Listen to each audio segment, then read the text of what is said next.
ഏത് നൈപുണ്യമാണ് ഹെഡ്ഗേവാർ വികസിപ്പിച്ചിട്ടുള്ളത് എന്ന് ഇതിന് പേര് നൽകാൻ ശ്രമിച്ച മുനിസിപ്പാലിറ്റിയിലെ BJP നേതൃത്വം ഒന്ന് വ്യക്തമാക്കിയാൽ നല്ലതാണ്.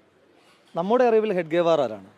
ഈ രാജ്യത്തെ ഭിന്നിപ്പിക്കുവാൻ, പിൽക്കാലത്ത് ഗാന്ധിയെ കൊല്ലുവാൻ പര്യാപ്തമായ രീതിയിൽ ഈ രാജ്യത്ത് വിഷലിപ്തമാക്കിയ വിദ്വേഷത്തിൻ്റെയും വിഭജനത്തിൻ്റെയും രാഷ്ട്രീയം മുന്നോട്ട് വെച്ച RSS എന്ന് പറയുന്ന രാഷ്ട്രീയ സംഘടനയ്ക്ക് രൂപം കൊടുത്ത ആളുടെ പേര് നൈപുണ്യ വികസന കേന്ദ്രത്തിന് കൊടുക്കുന്നത് വഴി എന്ത് സന്ദേശമാണ് നൽകുന്നത്? മാത്രമല്ല, ഒരു CSR ഫണ്ട് എടുത്ത് നമ്മുടെ എല്ലാവരുടെയും പൊതുവായ ഭൂമിയായ മുനിസിപ്പാലിറ്റിയുടെ ലാൻഡിൽ ഒരു RSS നേതാവിൻ്റെ പേര് കൊടുക്കുവാൻ എന്ത് പ്രസക്തിയാണ് അയാൾക്കുള്ളത്? ഈ രാജ്യത്തിൻ്റെ പൊതു ഇടത്തിൽ ഇവർക്ക് അത്തരത്തിലൊരു പേര് കൊടുക്കാനാണെങ്കിൽ ഏതെങ്കിലും ഒരു സ്വാതന്ത്ര്യ സമര സേനാനിയുടെ പേര് കൊടുക്കാൻ കഴിയില്ലേ? കഴിയില്ല. എന്താണ് കാരണം? ഒറ്റ RSSകാരൻ പോലും ഈ രാജ്യത്തിൻ്റെ സ്വാതന്ത്ര്യ സമര സേനാനികളുടെ പട്ടികയിലില്ല. അപ്പോൾ ഇവർക്കില്ലാത്ത ക്ഷാമം, കൊള്ളാവുന്ന ഒരുത്തൻ്റെ പേര് പോലും കൊടുക്കാൻ ഒരു പേരില്ലാത്തതിൻ്റെ ക്ഷാമം ഇതുപോലെയുള്ള രാജ്യത്തെ വിഭജിച്ച് ആരുടെയെങ്കിലും പേര് കൊടുത്തിട്ടല്ല RSS തീർക്കേണ്ടത് എന്ന് തന്നെയാണ് കൃത്യമായി സൂചിപ്പിക്കാനായിട്ടുള്ളത്.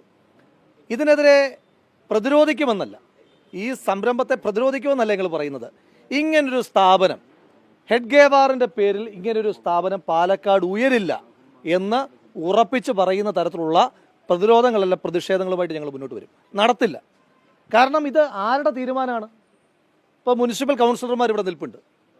ഇത്തരത്തിലൊരു സ്ഥാപനത്തിന് പേര് കൊടുക്കുമ്പോൾ മുനിസിപ്പൽ കൗൺസിലിൽ ആ തീരുമാനം വെച്ചിട്ടുണ്ടോ? ഇവിടെ കൗൺസിലർമാർ നിൽക്കുകയാണല്ലോ, നിങ്ങൾ ചോദിച്ചു നോക്കൂ. അപ്പോൾ മുനിസിപ്പൽ കൗൺസിൽ വെക്കാതെ, കാരണം അതായത് ഞാൻ ചോദിച്ചോട്ടെ, ഇപ്പം നമ്മൾ ഗാന്ധിജിയുടെ പേര് ഒരു സംരംഭത്തിന് ഇടുകയാണെങ്കിൽ നമ്മൾ രഹസ്യമായിട്ട് ഇടൂ. നെഹ്റുവിൻ്റെ പേര് ഒരു സംരംഭത്തിന് ഇടുകയാണെങ്കിൽ നമ്മൾ രഹസ്യമായിട്ട് ഇടൂ. ഇനി പോട്ടെ, EMSൻ്റെ പേര് ഒരു സംരംഭത്തിന് നമ്മൾ ഇടുകയാണെങ്കിൽ നമ്മൾ രഹസ്യമായിട്ടാണ് ഇടുന്നത്. ഇതെന്തോ പരസ്യമായി പറയാൻ കൊള്ളാത്തതാണെന്ന് ഇവർക്ക് തന്നെ ഒരു ബോധ്യമുണ്ട്. ഇവർക്ക് തന്നെ അങ്ങനെ ഒരു ആത്മവിശ്വാസമുണ്ട്, അങ്ങനെ പരസ്യമായി പറയാൻ പാടില്ലാത്തതാണെന്ന്. അതുകൊണ്ടാണ് ഇങ്ങനെ രഹസ്യമായി ഒളിച്ചു കടത്താൻ ശ്രമിക്കുന്നത്. അതിനെ ഞങ്ങൾ പ്രതിരോധിക്കും. ഇത് RSSകാരൻ്റെ ഏതെങ്കിലും തരത്തിലുള്ള പാരമ്പര്യ ഭൂമിയൊന്നുമല്ല. RSSകാരൻ്റെ പാരമ്പര്യമായി കിട്ടിയിരിക്കുന്ന ഭൂമിയിൽ അവർക്ക് ഇഷ്ടമുള്ള പേര് കൊടുത്തോട്ടെ, അത് നമ്മുടെ തർക്ക വിഷയമല്ല. അതെന്ത് കൊടുത്തോട്ടെ, അതിപ്പോൾ RSS നേതാക്കന്മാരുടെ പേരോ അതല്ലെങ്കിൽ അവരുടെ വീട്ടിൽ ഏതെങ്കിലും വളർത്തുമൃഗങ്ങളുടെ പേരോ എന്ത് വേണമെങ്കിലും കൊടുത്തോട്ടെ, നമുക്ക് പരാതിയില്ല. പക്ഷേ ഒരു പൊതുവിടത്തിന്, നമ്മൾ കരം എടുത്ത് മുനിസിപ്പാലിറ്റി വാങ്ങിയ ഒരു പൊതുവിടത്തിന് ഒരു കാരണവശാലും ഇങ്ങനൊരു പേര് അനുവദിക്കില്ല. ശക്തമായ പ്രതിഷേധം. ഇന്ന് രാവിലെ ഇപ്പോൾ യൂത്ത് കോൺഗ്രസിൻ്റെ പ്രതിഷേധം ഉണ്ടായിരുന്നു, കോൺഗ്രസിൻ്റെ പ്രതിഷേധം ഉണ്ടായിരുന്നു, കൗൺസിലർമാരുടെ പ്രതിഷേധം ഉണ്ടായിരുന്നു, മറ്റു പാർട്ടിക്കാരുടെ പ്രതിഷേധം ഉണ്ടായിരുന്നു. ഞങ്ങൾ ഈ പ്രതിഷേധം തുടരാൻ പോവുകയാണ്. ഇപ്പോൾ 12 മണിക്ക് മുനിസിപ്പാലിറ്റിയിലേക്ക് കോൺഗ്രസിൻ്റെ മാർച്ച് വെച്ചിട്ടുണ്ട്. അപ്പോൾ അതടക്കമുള്ള സമരപരിപാടികൾ, തുടർച്ചയായ സമരപരിപാടികൾ പറഞ്ഞല്ലോ. ഇത് ഇതിനെതിരെ പ്രതിഷേധിക്കുകയല്ല, ഇത് വരാൻ ഞങ്ങൾ അനുവദിക്കില്ല. ആ തരത്തിലുള്ള സമരങ്ങളുമായിട്ട് മുന്നോട്ട് പോകും.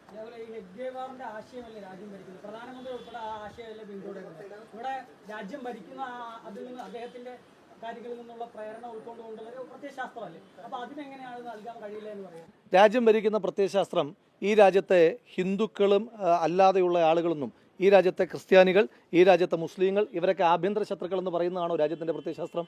നിങ്ങൾ വെറുതെ ബ്രിട്ടീഷുകാർക്കെതിരായി സമരം ചെയ്ത് പറയട്ടെ അല്ല സഹോദര അങ്ങേക്കൊരു കാര്യം, ശരി, ജനൻ TVയുടെ റിപ്പോർട്ടർക്ക് ഞാനൊരു ചരിത്ര സംഭവം പറഞ്ഞുതരാം. അങ്ങേ ഈ ഹിറ്റ്ലർന്ന് കേട്ടിട്ടുണ്ടോ? ഹിറ്റ്ലർന്ന് കേട്ടിട്ടുണ്ടാവുമല്ലോ അല്ലേ? ഈ ഹിറ്റ്ലർ എന്ന് പറയുന്നയാൾ ജർമ്മനിയിൽ തെരഞ്ഞെടുപ്പിൽ ജയിച്ചിട്ടുള്ള ആൾ. പറയട്ടെ, അല്ല ഇന്ദിരാഗാന്ധി ഹിറ്റ്ലർ എന്ന് പറയുന്ന വിവരമില്ലാത്ത ആരെങ്കിലും ആയിരിക്കും. അതിപ്പോൾ എനിക്കറിയില്ല, അതിപ്പോൾ അവരോട് ചോദിക്കേണ്ട വിഷയമാണ്. ഞാൻ പറഞ്ഞത് ഒരു വിഷയം പറയുകയാണല്ലോ. ഹിറ്റ്ലറെ പറ്റി അങ്ങേക്ക് ബോധ്യമുണ്ടല്ലോ. ജനറൽ TVയുടെ റിപ്പോർട്ടറായ അങ്ങ് പോലും ഹിറ്റ്ലർ ശരിയാണെന്ന് പറയാൻ കഴിയില്ല. അപ്പോൾ തെരഞ്ഞെടുപ്പിൽ ജയിക്കുന്നതെല്ലാം ശരിയാണ് എന്നുള്ള അഭിപ്രായമൊന്നുമില്ല. ആ ഹിറ്റ്ലറിന്റെ അവസ്ഥ എന്തായിരുന്നു എന്ന് ചരിത്രമൊക്കെ അങ്ങും പറഞ്ഞു നോക്കിയിട്ടുണ്ടായിരിക്കുമല്ലോ, അങ്ങേക്ക് നല്ല ബോധ്യം ഉണ്ടാവുമല്ലോ. അപ്പോൾ അതുകൊണ്ട് രാജ്യം ഭരിച്ച ആളുകളാണ് ഹിറ്റ്ലർ, രാജ്യം ഭരിച്ച ആളുകളാണ് മുസോളിനി, രാജ്യം ഭരിച്ച ആളുകളാണ് ജനറൽ ഫ്രാങ്കോ. ഇവരൊക്കെ ശരിയാണെന്നാണോ അതിന്റെ അർത്ഥം? രാജ്യം ഭരിച്ചത് കൊണ്ട് ശരിയാണെന്ന് അർത്ഥമൊന്നുമില്ല. എന്റെ പൊന്നു സഹോദര, സ്വാതന്ത്ര്യ സമര സേനാനികൾ രണ്ട് രീതിയിലുണ്ട്. സ്വാതന്ത്ര്യ സമര സേന ബ്രിട്ടീഷുകാരുടെ കാലത്ത് അറസ്റ്റ് ചെയ്യപ്പെട്ട ആളുകളെല്ലാം നമുക്ക് സ്വാതന്ത്ര്യ സമര സേനാനികൾ എന്ന് പറയാൻ പറ്റൂ? അപ്പോൾ ബ്രിട്ടീഷുകാരുടെ കാലത്ത് തേങ്ങ മോഷണത്തിന്, പറയട്ടെ സഹോദരൻ, ഞാനൊന്ന് പറയട്ടെ, ചോദ്യം പ്ലേസ് ചെയ്തല്ലോ, ഇനി ഉത്തരം പ്ലേസ് ചെയ്യാനുള്ള സമയം എനിക്ക് തരൂ. ബ്രിട്ടീഷുകാരുടെ കാലത്ത് തേങ്ങ മോഷണത്തിന് ജയിലിൽ പോയിരുത്തൻ അവനെ നമ്മൾ സ്വാതന്ത്ര്യ സമര സേനാനി എന്നാണോ പറയുന്നത്? അല്ല. ബ്രിട്ടീഷുകാരുടെ കാലത്ത് ഈ രാജ്യത്തിൻ്റെ സ്വാതന്ത്ര്യത്തിന് വേണ്ടി പോരാടുകയും അതിനുശേഷം ഇന്ത്യ ഒരു മതേതര ജനാധിപത്യ റിപ്പബ്ലിക്കായി ഇന്ത്യക്ക് വേണ്ടി പ്രവർത്തിക്കുകയും ചെയ്ത ആളുകളെയാണ് നമ്മൾ സ്വാതന്ത്ര്യ സമര സേനാനികൾ എന്ന് പറയുന്നത്. അതല്ലാതെയുള്ള ആളുകൾക്കൊന്നും ഈ രാജ്യത്ത് സ്വാതന്ത്ര്യ സമര സേനാനികളുടെ പട്ടം കൊടുത്തിട്ടില്ല. ഞാൻ ചോദിച്ചോട്ടെ, നിങ്ങളുടെ ഒരു ഗതികേടൊന്ന് ആലോചിച്ച് നോക്കൂ സഹോദര. ഈ രാജ്യത്ത് കൊച്ചു കുട്ടികളോട് നിങ്ങൾ ചോദിക്കുക, രാജ്യത്തെ 10 സ്വാതന്ത്ര്യ സമര സേനാനികളുടെ പേര് പറഞ്ഞാൽ അവർ ഗാന്ധിജിയുടെ പേര് പറയും, നെഹ്റുവിൻ്റെ പേര് പറയും, അവർ ഭഗത് സിംഗിൻ്റെ പേര് പറയും, ചന്ദ്രശേഖർ ആസാദിൻ്റെ പേര് പറയും, വ്യത്യസ്ത രാഷ്ട്രീയധാരയുള്ള ഒരുപാട് ആളുകളുടെ പേര് പറയും. നിങ്ങൾ ഇത്രയൊക്കെ കഷ്ടപ്പെട്ടിട്ട് ഒറ്റയൊരുത്തം പോലും ഒരു കൊച്ചുകുട്ടി പോലും സവർക്കറിന്റെയോ ഹെഡ്ഗേവാറിന്റെയോ ഗോൾവർക്കറിന്റെയോ ില്ല എന്നല്ലേ മനസ്സിലാക്കേണ്ടത്.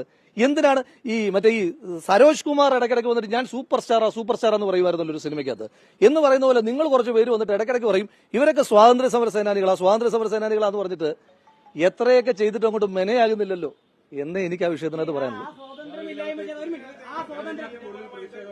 തീർച്ചയായിട്ടും പേര് മാറ്റുന്നതല്ലോ. അങ്ങനെ ആ പേരിൽ ഇവിടെ ഒരു സ്ഥാപനം ഇരില്ല.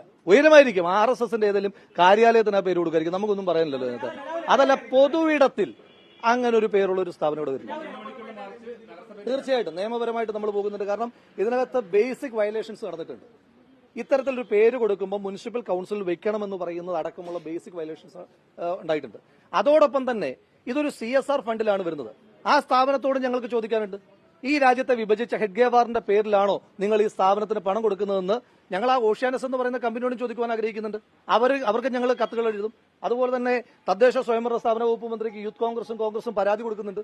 പാർലമെന്ററി പാർട്ടി അതുപോലെ തന്നെ നിയമപരമായി മുന്നോട്ട് പോകുന്നുണ്ട്. ഇത് നിയമപരമായും ജനങ്ങളെ അണിനിരത്തിയുള്ള പ്രതിരോധത്തിലൂടെ ഞങ്ങൾ മുന്നോട്ട് പോകും.